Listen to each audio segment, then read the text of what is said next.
80일 만에 이루어진 등교 수업에서 학교와 학생들은 방역에 나름대로 최선을 다했습니다. 인천에서는 고3 학생 2명이 확진 판정을 받아서 66개 학교의 학생 전원이 귀가하는 일도 발생했습니다. 예, 국내 코로나19 상황 알아보겠습니다. 시청자 여러분의 의견 또 질문 받고 있습니다. 샵 0945로 문자 그리고 유튜브 댓글로 남겨주시면 되겠습니다. 이대 목동병원 호흡기 내과 천은미 교수 나와 계십니다. 네, 교수님 어서 오십시오. 안녕하세요. 이제 잠복 기간을 한 14일로 잡았으니까 예. 아마 제 기억으로는 5월 7일부터 학생들은 그 교육 전산 시스템에다 자기 상태가 어떤지 건강 체크를 계속해서 올리도록 했고 이상이 있으면 이제 물론 조치를 미리 취했겠죠. 근데 어떻게 등교하는 날 아침에 확진자가 나오는지 뭐 이대로 그냥 등교 수업해도 되겠습니까?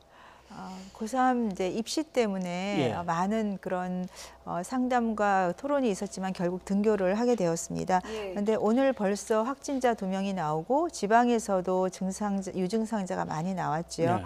고3 아이들은 굉장히 학생들은 건강한 나이예요. 그러다 보니까 본인이 조금 증상이 있어도 괜찮겠지 하고 생각하고 또 첫날 등교니까 증상이 있어도 등교를 하다가 결국은 이제 다시 인천이라든지 그런 쪽에서는 다 하교를 다시 했죠. 예.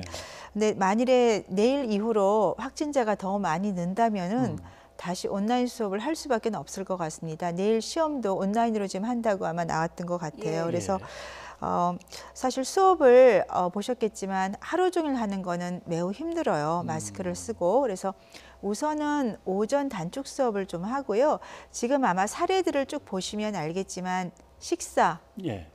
식사할 때 감염이 제일 잘 됩니다. 간호사분들도 그래서 식사는 이제 꼭 뭐 학교에서 드시고 싶은 분도 계시겠지만 단축 수업을 시행을 한다면 도시락을 학교에서 마련해 줘서 가지고 가서 오후에는 온라인이나 본인 자습을 하는 것도 고3 입장에서는 시간을 절약할 수 있는 방법이라고 생각이 들고요. 그리고 보니까 등교할 때 거리 유지가 잘 안 돼요. 친구들끼리 손잡고 같이 많이 오죠. 예. 거리 유지가 안 되고 마스크도 보니까 코에 걸고 있는 경우도 있고 그러니까 그런 경우가 만일에 확진자가 있다면은 감염의 위험이 대단히 높고 에어컨도 만일에 오후 수업까지 하게 되면 분명히 켜야 되거든요. 예. 그 경우 에어컨에 의해서 감염 확산도 위험이 높습니다. 예. 준비를 한다고 참 많이 했는데 아크릴 칸막이까지 다 했는데도 어렵네요. 예, 뭐 보완해야 될 점은 없을까요? 지금 이제 마스크 착용을 조금 더 보니까 착용하는 방법을 잘 모르고 있는 것 같고 예. 거리두기라고 하는 것도 서 있을 때 우리가 2m거든요. 그런데 걸을 때는 2m 이상이 필요해요. 물론 마스크를 썼기 때문에 괜찮지만 마스크를 제대로 착용을 안 한 경우에는 뒤에 따라오는 경우에 감염이 되는 경우가 있어요. 그러니까 거리두기나 마스크 착용이 굉장히 중요하고 또 학생들 중에는 이번에 PC방이 노래방에 대해서 많이 감염된 사례를 봤을 예. 겁니다. 예. 고3 학생 중에 혹시라도 앞으로 PC방 노래방은 절대 가면 안 되고 만일에 본인이 갔다면 스스로 학교에 얘기를 하고 2주간은 학교에 등교하지 않는 쪽으로 하는 게 필요할 것 같습니다. 근데 이제 가지 말라 해서 안 가주면 좋은데 예. 또 학교 측은 가지 말라고 얘기를 해도 아이들이 또 어떻게 움직일지 모르니까 뭐 학교나 방역 당국에서 이거에 대해서 뭐 조치를 취할 수 있는 게 있을까요? 그러니까 본인이 만일에 이제 그런 곳을 갔다 왔다면은 학교에서 불이익을 주지 말고 예. 내가 거길 다녀왔다 그렇게 얘기를 하면 2주간 그럼 집에서 자습을 하도록 하는 그런 식의 조금 관용을 베풀면서 본인이 스스로 해결할 수 있는 쪽으로 좀 유도를 해주면 좋을 것 같습니다. 예. 예. 그리고 경기 안양에서는 주점을 방문했던 사람이 확진 판정을 받았습니다. 노래방 구조와 비슷하다고 하는데요. 그냥 술집이 아니라 이렇게 뭐 칸막이가 있는 주점에서 더 확진 판정을 받을 확률이 높은 건가요?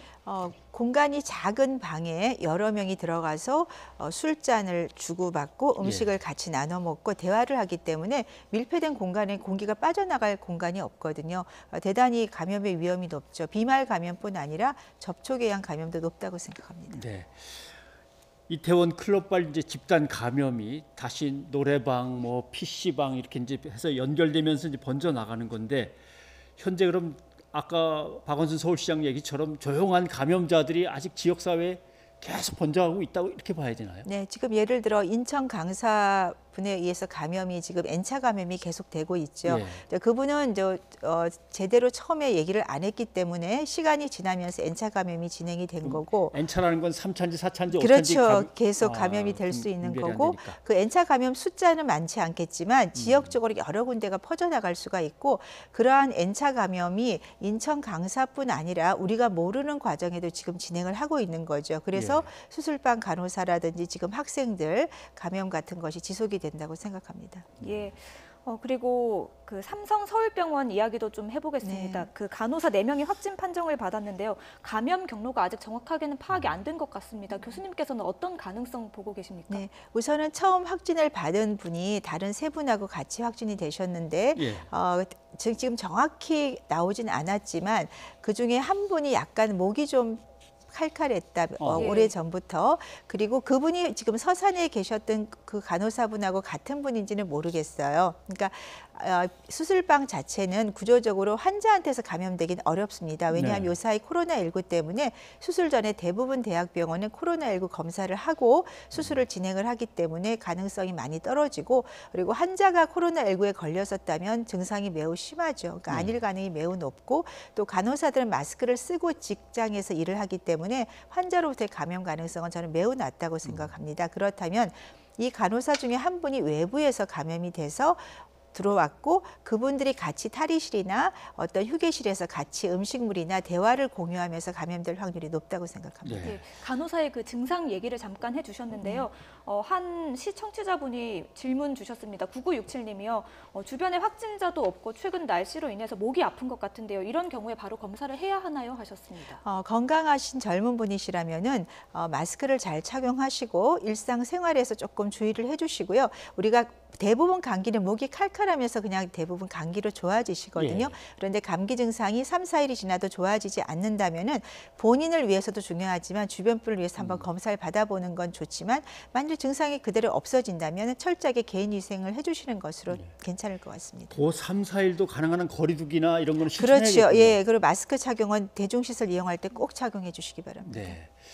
근데 삼성 서울병원 하면 메르스 때 워낙 크게 아픔을 겪었던 곳이라 자꾸 이제 신경이 쓰이는 거죠.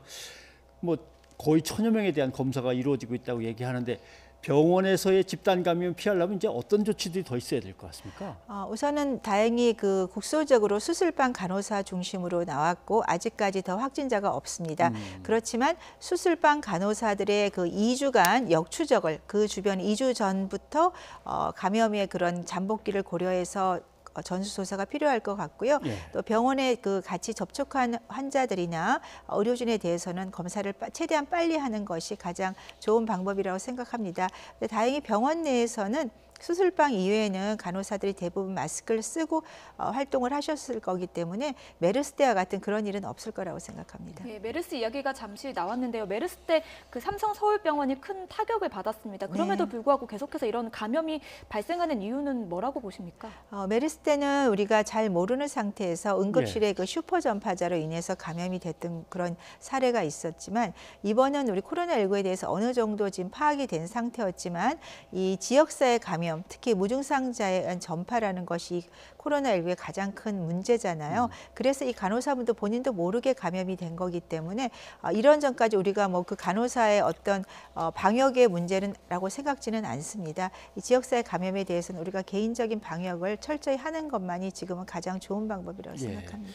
아까 2m 거리두기인데 좀 사실 더 돼야 될 상황도 있다고 말씀하셨는데 그 이제 여름 기온이 이제 막 올라오고 있는데 결국 선풍기 에어컨을 이제 사용해야 되는데 이거는 직접 얼굴에 맞거나 이래도 괜찮은 건가요?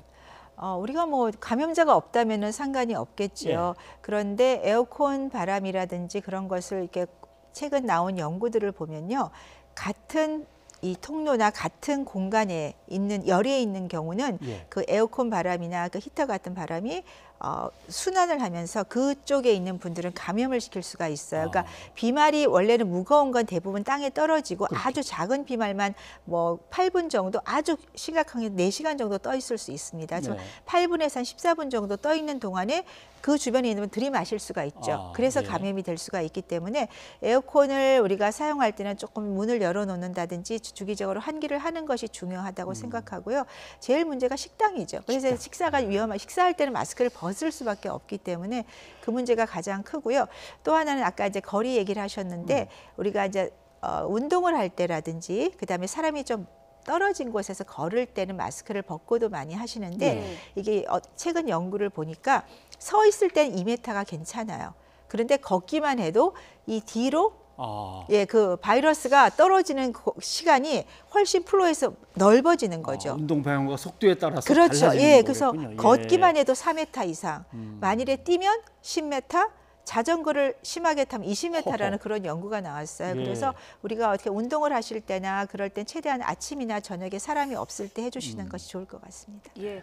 그리고 아까 그 증상에 관해서 질문을 소개해드리니까 또 다른 분들도 질문 주셨습니다. 0504님은요. 37도에서 37.5도 사이에 미열이 3일 정도 오르락 내리락 하는데요. 검사 받아야 하나요 하셨고요. 또 3921님은요. 알레르기성 비염 증상과 코로나19 증상 좀 차이 설명해달라고 하셨거든요. 37도 5분 정도면 약간 미열이신데 우리가 목감기라든지 그런 감기에도 증상이 나올 수는 있어요. 근데 3, 4일 정도 경과를 보라는 게 그런 의미거든요. 3, 4일이 지났더니 열이 지속이 된다. 그러면 반드시 검사를 받는 것이 필요하고요. 특히 연령이 높으신 65세 이상이나 고령자나 기저질환이 있는 분은 미열이 나더라도 반드시 병원 진료를 보는 것이 좋습니다. 그리고 아까 알레르기 비염, 알레르기 비염 증상은 보통은 콧물이 맑은 콧물이 나오거나 재채기가 연속적으로 나오죠. 근데 그거는 코로나19 증상은 조금 달라요. 코로나19 증상은 가장 흔한 게 기침이나 그다음에 호흡곤란이라든지 열이 이제 지속이 되죠. 그래서 비염 자체는 또 본인이 비염이 금방 하루아침에 생긴 게 아니고 평상시에 비염이 있는 경우가 많기 때문에 충분히 감별 진단을 할 수 있습니다. 재채기하고 기침하고 그거 구분이 되면 되겠습니까? 기침은 보통 이제 우리 호흡기에서 어떤 감염에서 기침을 하는 거고 재채기는 이제 비염 때 주로 하죠. 물론 감기 때도 재채기가 나오는데 일반적인 비염 때 재채기는 연속적으로 여러 번이 나오게 돼 있어요. 그러니까 그리고 코도 가렵고 눈도 가렵고 그런 다른 알레르기 증상이 동반이 되기 때문에 감별하기는 어렵진 않습니다. 참 빨리 좀 가라앉았으면 좋겠는데 힘드네요. 네. 천 교수님 오늘 고맙습니다. 네, 감사합니다.